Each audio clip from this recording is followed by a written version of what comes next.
The Philippine Century, hence Article 4. Good morning, everyone. We are the Group 4. So I'm going to present my part.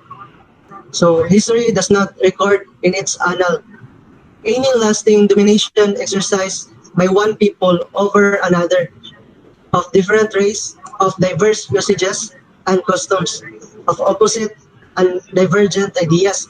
So when we say annals, it is a historical record of events year by year. So it is like a journal. So the case of Carthaginians. So in this case, one of the two had to yield and succumb. It is when the foreigner or the local was being driven out. But in this case, the foreigner was driven out. So example of this is the Moors and French in Spain. One of the longest dominations was that of the Moors in Spain, which lasted for over 7 centuries. But even though the conquerors lived in the country they conquered, even though the peninsula was broken up into small states, which gradually emerged like little island in the midst of the great Sakaran Indonesian. So they finally driven out after the bloody battle. So this formed Spanish nation and created Spain. So insistment of a conquering people is impossible, for it signifies complete isolation, absolute inertia, debility in the conquering element. Insistment thus means the tomb of the foreign invader. So it is the burying ground of the foreign. Now applying this consideration to the Philippines, we must conclude as a deduction from all we have said that if their population be not assimilated to the Spanish nation, if the dominators did not enter into the spirit of their inhabitants, if equitable laws and free and liberal reforms do not make each forget what they belong to different races. So someday the Philippines will declare independent. So it was quoted in this article. But on July 4, 1946, the US recognized the Philippines as an independent state. Therefore, by this law, we achieve absolute or true freedom.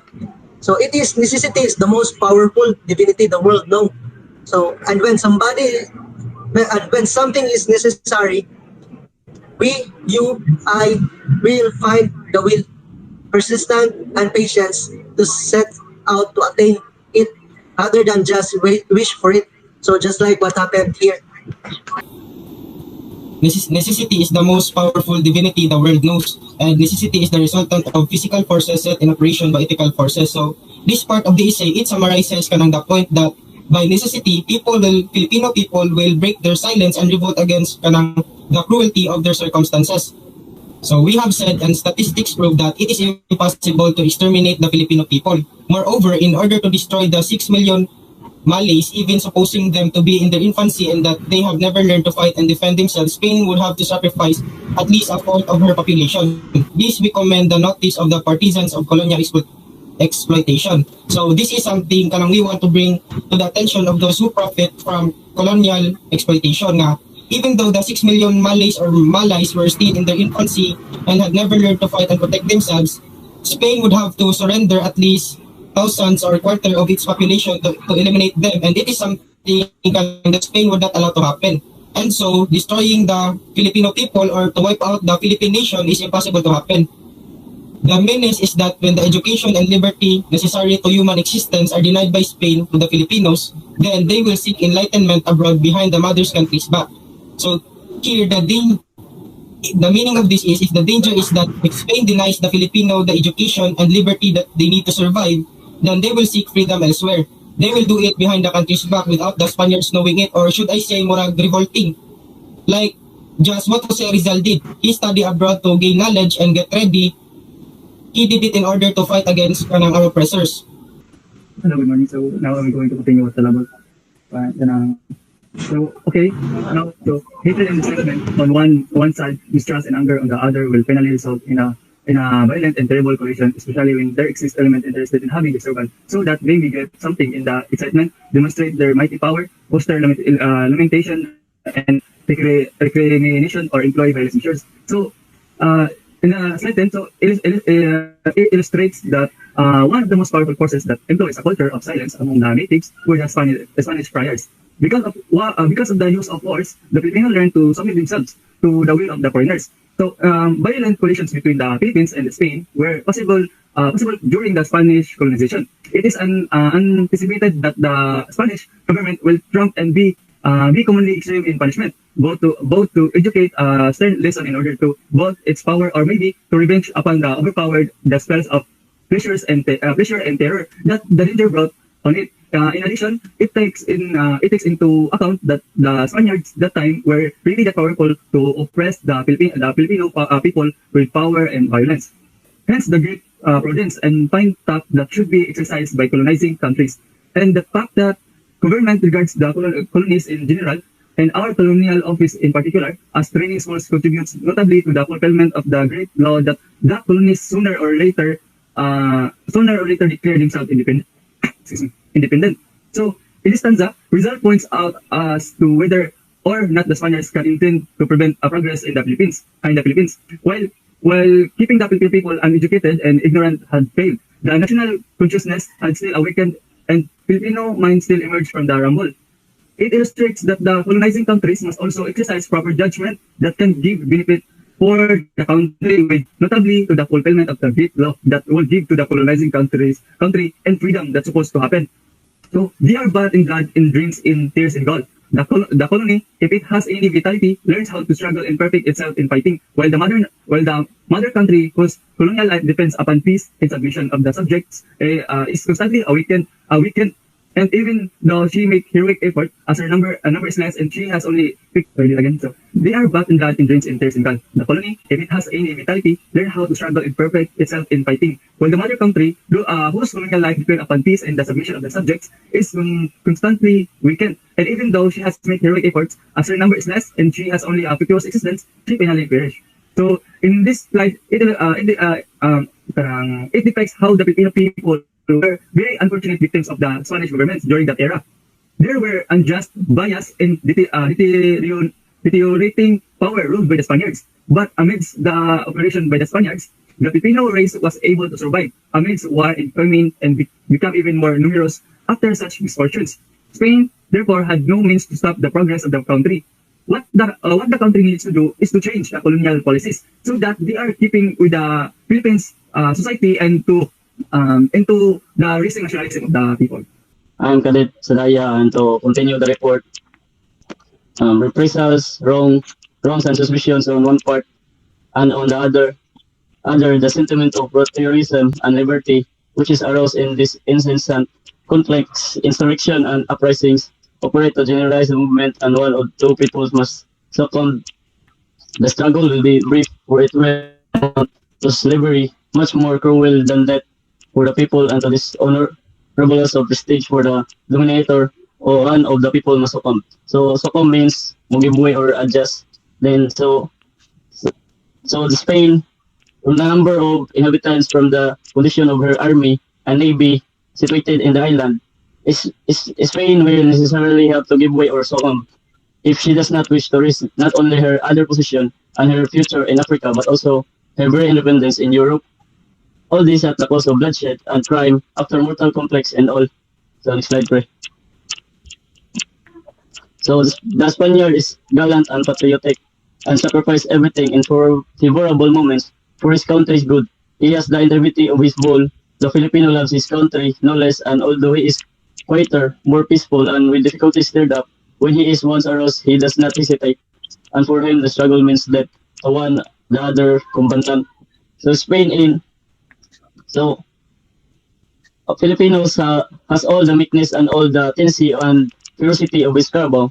Climate affects bipeds in the same way that it does quadrupeds. So, say ang Filipino, dili po magpa-pildi bali. So next break. And the terrible lessons and the hard teachings that this conflict will have afforded the Filipinos will operate to improve and strengthen their ethical nature. The Spain of 15th century was not the Spain of the 18th. So Spain in 15th century are the most powerful country in Europe, and likely the world, with better experience of Filipino in terms of conflicts of some islands against other, as he generally feared they will extend mutual support, and may it be said that we shall partake of fate of the small American republics, and they achieved their independence easily. By the law of reaction, the island will probably declare themselves a federal republic. So next slide, pre. So who are the possible colonizers of the island? And this is England, Germany, France, Holland, Japan, and USA. So I'm Cadet Sabandal, and to continue, if the Philippines secure their independence after heroic and stubborn conflicts, they can rest assured that neither England nor Germany nor France, and still less Holland, will dare to keep up what Spain has been able to hold. So in this, if Philippines achieve independence after valiant and tenacious battles, they can rest assured that neither England, Germany, France, nor Holland, let alone the United Kingdom, will dare to keep up what Spain has failed to hold. For the same reasons, Germany will not care to run any risk. France has enough to do and sees more of a future in Tonkin and China. So in this, Germany will not take any risk for the same reasons. So France has enough to do and sees Tonkin and China as having a brighter future. Holland is sensible and will be content to keep the Moluccas and Java. Sumatra offers her a greater future than the Philippines. China considers herself fortunate if she succeeds in keeping herself intact. So in this, Holland is a sensible country, and it will be happy to keep the Moluccas and Java. And also, Sumatra has a brighter future for her than the Philippines. And if China manages to stay intact, she will consider herself fortunate. And these countries have their own safety net in cases of trouble, as they will prefer despite their independence compared to the Philippines. The same is true of Japan. On the north, she has Russia, who invades and watches her. On the south, England, whom she is in accord even to her official language. So in this, Japan is in the same boat. So Japan has Russia to the north, who admires and watches her, and she has England to the south, with whom she shares even her official language. So good morning everyone. I am the Cadet General Brian Pingol, and to continue, so perhaps the Great American Republic, whose interests lie in the Pacific and whose has no hand in the spoliation of Africa, may someday dream of foreign possessions. But the Panama Canal is not open, nor the territory of the state congested with inhabitants. So this is not difficult because see things, a good example is contagious. Licentiousness and ambitions are two of the most powerful vices. And Harrison demonstrated something similar in the Samoan issue. If she attempted it freely, the European powers would not allow her to continue, knowing full well that the first bite pick you out the appetite. If she ever got into the market, North America would not be able formidable competitor. Furthermore, this is against her custom. So very likely the Philippines will defend with an expressible valor the liberty secured at the price of such blood and sacrifice. With the new men that will spring from their soil and with the recollection of their past, they will perhaps strive to enter freely upon the wide road of progress.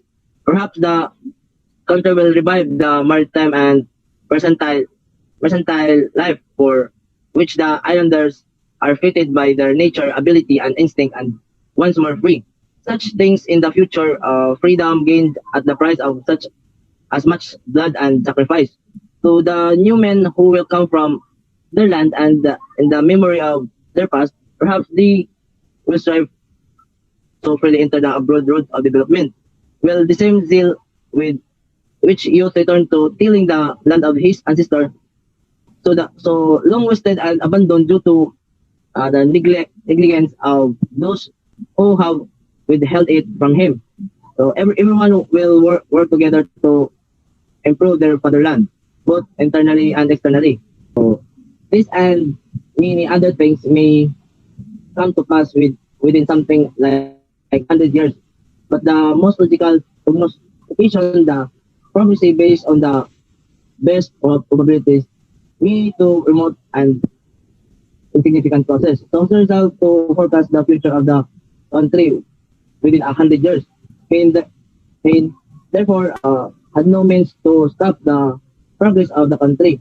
So what she what she needs to do is change colonial policies so that we are in keeping with the needs of Philippine society and to rising nationalism of the people. So good day. To continue the report, I am Decadet Petal Green. Nevertheless, it is not well to trust to accident, for there is sometimes an imperceptible and incomprehensible logic in the workings of history. Fortunately, people as well as governments are subject to it. So this slide means that upon what chance accidents will the destiny of the Philippines depend. Rizal said that just man nailed thereon changed the ethics of half of the human race, and he is referring to Jesus Christ. How many just men wrongfully perished, and how many crosses were raised on that hill. The death of the just sanctified his work and made his teaching answerable. That is why Rizal said there is imperceptible and incomprehensible logic in the workings of history. He is trying to say that it is impossible to understand that it is really an intelligible way to really trust history. Now it is interconnected to how Spain brought the Catholicism here in the Philippines. And yes, Jose Rizal's essays go against the Catholic faith. Therefore, we repeat and we will ever repeat while there is time that it is better to keep pace with the desires of people than to give way before them. The former begets sympathy and love, the latter contempt and anger. That means that we should be on one desire, or we should be as one that focuses on one goal, as we are in the same nation, and we should not just surrender before them, the Spaniards. Spain, we have spent our youth in serving thy interest in the interest of our country. We have looked to thee. We have expended the whole light of our intellects, all the fervor and enthusiasm of our hearts, in working for the good of what was thine, to draw from thee a glance of love, a liberal policy that would assure us the people or our native, and thy sway over loyal but unfortunate islands. Spain, thou hast remained deaf and wrapped up in thy pride, hast pursued the fatal course and accused us of being traitors, merely because we love our country, because we tell thee the truth and hate all kinds of injustice. This slide talks about how cruel Spain is, on how they won control over the Philippines by colonizing the country. The stanza stands against the Spaniards who remain deaf and wrapped up in pride, never listens to what Rizal is fighting for. They only focus on one thing, that is to conquer. Yet most Filipino remain control, give way and refuses to fight. It is clearly injustice. What dost thou wish us to tell our wretched country when it asks about the result of our efforts? Must we say to it that since for it we have lost everything, youth, future, hope, peace, family, since its service we have exhausted all the resources of hope, all the dissolutions of desire. It also takes the residue which we cannot use, the blood from our veins and the strength left in our arms. Spain, must we someday tell Filipinos that thou hast no ear for her woes, and that if she wishes to save, she must redeem herself? So he tells that, do you wish to tell our poor, miserable country when it asks about the result of our efforts? Are we not ashamed? That should we tell the future Filipinos that we are colonized by Spain in the first place? That it is like this, the sufferings, slavery, bloodsheds of Filipino people normal in the first place, and we could not do anything about it? Spain, must we tell our future youth that we have no ears to hear and understand, and voices to speak for ourselves? Should as Filipinos remain enslaved? That part is where Rizal really had boosted Filipinos' moral, that we should fight for our freedom. We have our own rights as a country. We have ground to stand. We are not to remain retarded with Spain. That future is dictated on what we do in the present. That is all. Thank you.